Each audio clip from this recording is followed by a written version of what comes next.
Welcome back to Veena Deekshi vlog. Morning ಬೇಗನೆ ಎದ್ದು ಮನೆ ಹೊರಗಡೆ ಒರೆಸಿ ಗುಡಿಸಿ ರಂಗೋಲಿ ಹಾಕಿ ದೇವರ ಪೂಜೆ ಮಾಡಿ ನಂತರ ಬ್ರೇಕ್ಫಾಸ್ಟಿಗೆ ದೋಸೆ ಹಾಗೂ ಚಟ್ನಿ ಮಾಡಿದ್ದೆ. ಇಲ್ಲಿ ವಿಹಾನ್ ನಾನೇ ತಿಂತೇನೆ ಅಂತೇಳಿ ಅವನೇ ತಿಂತಾ ಇದ್ದಾನೆ.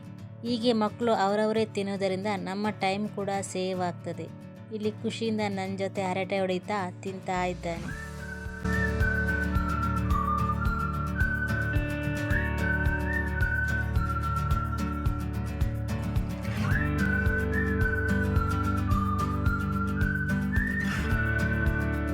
ನಾನಿವತ್ತು ನಿಮಗೆ ಬಾಳೆಹಣ್ಣಿನಿಂದ ಯಾವ ರೀತಿಯಾಗಿ ಬಾಳೆಹಣ್ಣಿನ ಮಿಲ್ಕ್ ಶೇಕ್ ಮಾಡ್ಬೋದಂತ ಹೇಳಿಕೊಡ್ತಾ ಇದ್ದೇನೆ. ನಾನಿಲ್ಲಿ 2 ಬಾಳೆಹಣ್ಣನ್ನು ತೆಗೆದುಕೊಂಡಿದ್ದೇನೆ. ಅದನ್ನು ಸಣ್ಣದಾಗಿ ಕಟ್ ಮಾಡ್ತಾ ಇದ್ದೇನೆ. ಕಟ್ ಮಾಡಿ ಅದನ್ನು ಮಿಕ್ಸಿ ಜಾರಿಗೆ ಹಾಕಬೇಕು. ನಂತರ ನಮಗೆ ಎಷ್ಟು ಬೇಕೋ ಅಷ್ಟು ಹಾಲು ಹಾಕಿ ಸ್ವಲ್ಪ ಜೇನುತುಪ್ಪ ಹಾಕಿ, ನಾವಿಲ್ಲಿ ಜೇನುತುಪ್ಪದ ಬದಲು ಸಕ್ಕರೆಯನ್ನು ಬಳಸ್ಬೋದು. ನಂತರ ಇದನ್ನು ಚೆನ್ನಾಗಿ ಗ್ರೈಂಡ್ ಮಾಡಿದ ನಂತರ ಒಂದು ಗ್ಲಾಸ್ ಜಾರಿಗೆ ಸರ್ವ್ ಮಾಡಿ. ಬಾಳೆಹಣ್ಣಿನ ಮಿಲ್ಕ್ ಶೇಕ್ ಇವಾಗ ಬಾಯಿಗೆ ಸಿಗಲಿ ಅಂತೇಳಿ ಇಲ್ಲಿ ಬಾದಾಮಿ ಚೂರನ್ನು ಉದುರಿಸ್ತಾ ಇದ್ದೇನೆ. ಈಗ ರುಚಿಕರವಾದ ಬಾಳೆಹಣ್ಣಿನ ಮಿಲ್ಕ್ ಶೇಕ್ ರೆಡಿಯಾಗಿದೆ. ನೀವು ಒಂದ್ಸಲ ಮನೇಲಿ ಟ್ರೈ ಮಾಡಿ ನೋಡಿ. ಇವಾಗ ನಾವು ಹೋಗ್ತಾ ಇರೋದು ಫಿನಿಕ್ಸ್ ಮಾಲಿಗೆ. ನಮ್ಮ ಯಜಮಾನರ ಫ್ರೆಂಡ್ನ ಬರ್ಡೇ ಇರುವ ಕಾರಣ ಅವರು ನಮ್ಮನ್ನು ಲಂಚ್ಗೆ ಇನ್ವೈಟ್ ಮಾಡಿದ್ರು. ಅದಕ್ಕೋಸ್ಕರ ನಾವು ಹೋಗ್ತಾ ಇದ್ದೇವೆ.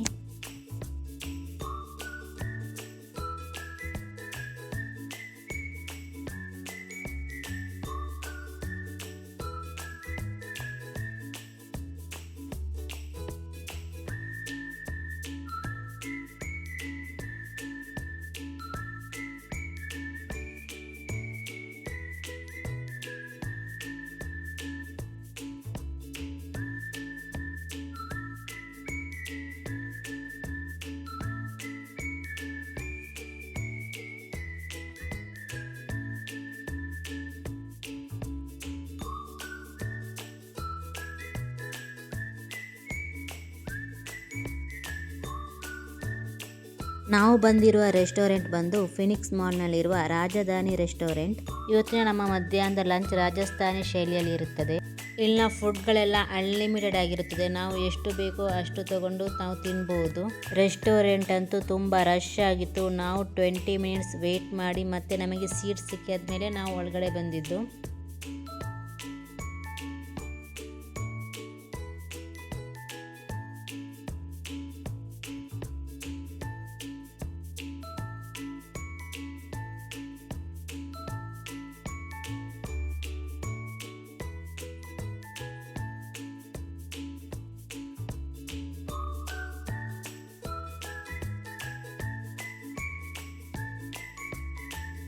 ಲಂಚೆಲ್ಲ ಮುಗಿಸ್ಕೊಂಡು ಮಕ್ಕಳನ್ನು ಕಿಡ್ಸ್ ಪ್ಲೇ ಏರಿಯಾದಲ್ಲಿ ಆಟ ಆಡಿಸ್ತಾ ಇದ್ದೇವೆ. ಇಲ್ಲಿ ವಿಹಾನ್ ಅಂತೂ ತುಂಬ ಎಂಜಾಯ್ ಮಾಡ್ತಿದ್ದ. ಒಂದು ನಿಮಿಷನೂ ಕೈಗೆ ಸಿಗ್ತಾ ಇರಲಿಲ್ಲ.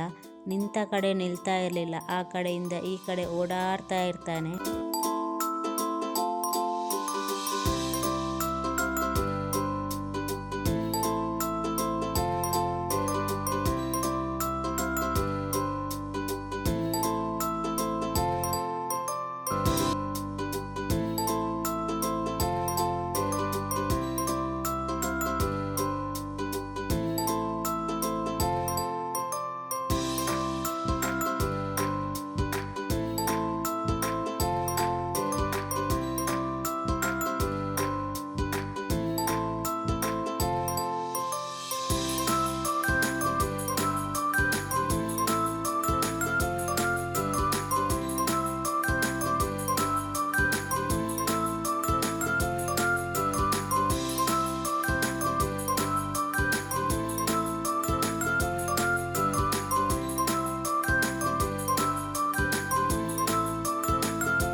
ಇದಾಗಿತ್ತು ನಮ್ಮ ಈ ದಿನದ ಸಂಭ್ರಮ. ವಿಡಿಯೋ ಇಷ್ಟವಾದರೆ ದಯವಿಟ್ಟು ಲೈಕ್, ಶೇರ್ ಆ್ಯಂಡ್ ಸಬ್ಸ್ಕ್ರೈಬ್ ಮಾಡಿಕೊಳ್ಳಿ. Thank you all.